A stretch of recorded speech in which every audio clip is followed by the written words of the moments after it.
Carte de l'ouvrage d'Achille Carabi. Histoire du bombardement de Péronne 1870-1871. Ce plan nous présente la situation de la ville entourée d'eau, la position des canons sur les remparts, le fortin du Pâté-Noyer. Des fortifications en bon état protègent la ville. La place est défendue par 49 pièces d'artillerie de tout calibre, dont 14 canons rayés, quelques-unes de marine à longue portée, servies par des marins de Brest expérimentés. La caserne et les habitants hébergent 3000 hommes de troupes. La ville et la garnison sont chargées de barrer la route de Paris aux Prussiens. Le 28 décembre 1870, les premiers obus tombent et déjà des morts civils et militaires sont à déplorer. Le 29, le marin Delpa sera emporté par un obus. À côté des grands moulins, nous voyons la tombe du marin Delpa, canonnier, servant de la pièce de marine Fanny, mort courageusement lors de la défense de la ville durant la guerre 1870-1871.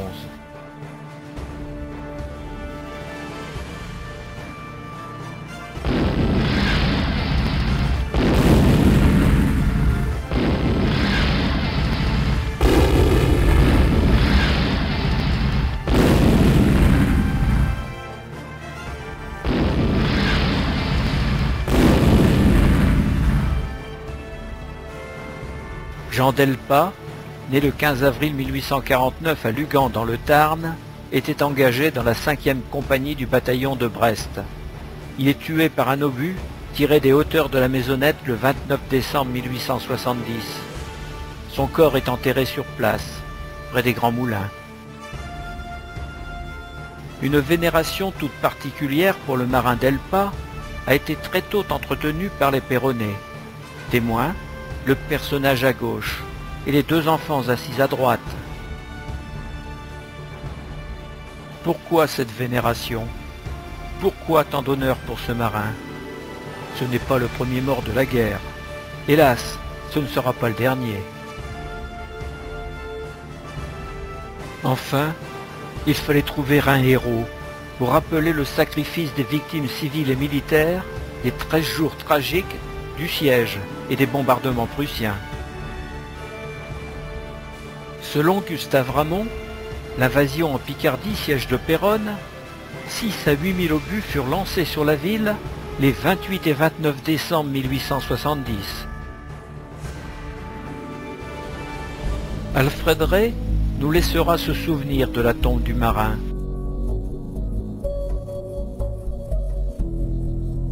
En 1909, les remparts proches de la porte de Paris sont démolis. La tombe du marin Delpa se trouve au mauvais endroit, au milieu des travaux. En mai, le corps est exhumé. Les restes recueillis en attendant la construction quelques mètres plus loin du monument qui lui servira de dernière sépulture. Son inauguration est prévue pour juillet de cette même année.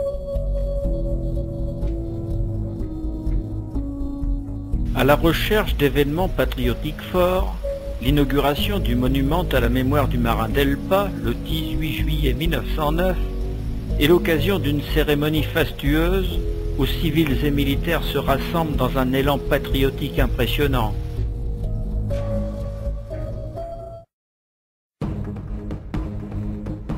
Après l'inauguration de la statue de Marie Fourré en 1897, héroïne péronnaise, cet événement est le second acte péronné de préparation psychologique de la revanche après la défaite de 1871. La statue du jeune marin Humbert Beauchaspeau est la copie conforme d'un des 14 personnages du bas-relief en bronze érigé au Mans à la gloire du général Chanzy, commandant de la 2e armée de la Loire en 1870-1871. Le bas-relief sartois datant de 1885 a été conçu par le sculpteur Aristide Croisy. Cette reproduction de Péronne de 1909 a été réalisée par le fondeur Antoine Duren, quelques années après la mort de Croisy, 1899, en utilisant la technique du marcotage, qui consiste à l'aide d'un pantographe à recopier, à l'échelle choisie, une statue existante. La copie en série de Duren produira plusieurs marins identiques en fonte, toujours visibles à Berck, Quimper, en taille réelle, en modèle réduit au musée de Sedan. Peut-être en existe-t-il aussi ailleurs. Beaucoup de beau monde en ville ce 18 juillet 1909 ont fait l'inauguration du monument aux marins d'Elpa. Face à la mairie, des vétérans de la guerre 1870-1871 sont passés en revue par les autorités civiles et militaires.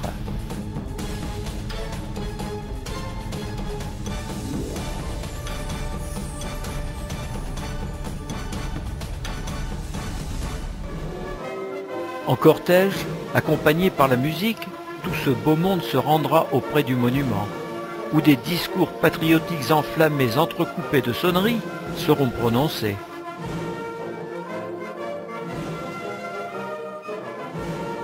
Ici, le discours du sous-préfet Gabriel Rochard.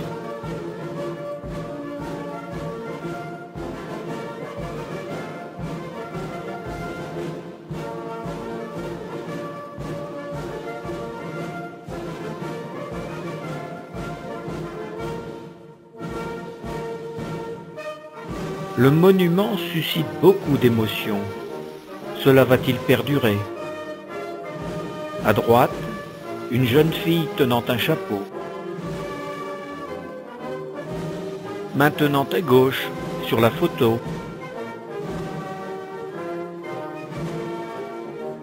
Là, un groupe d'ouvriers.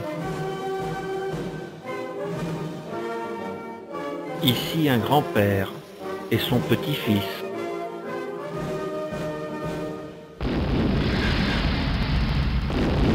Durant la guerre 14-18, les Allemands en feront eux aussi des cartes postales.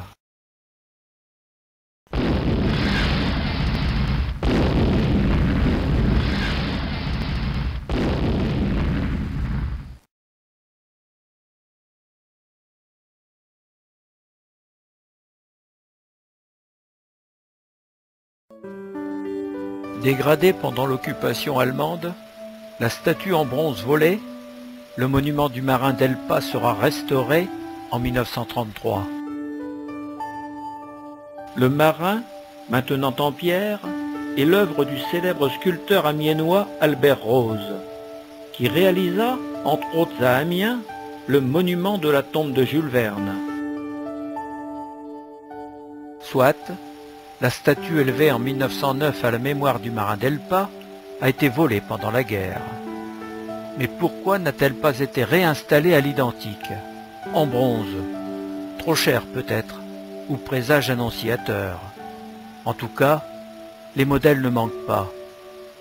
À Berck-Plage, rue Tattegrain. À Quimper, place de la Tour d'Auvergne.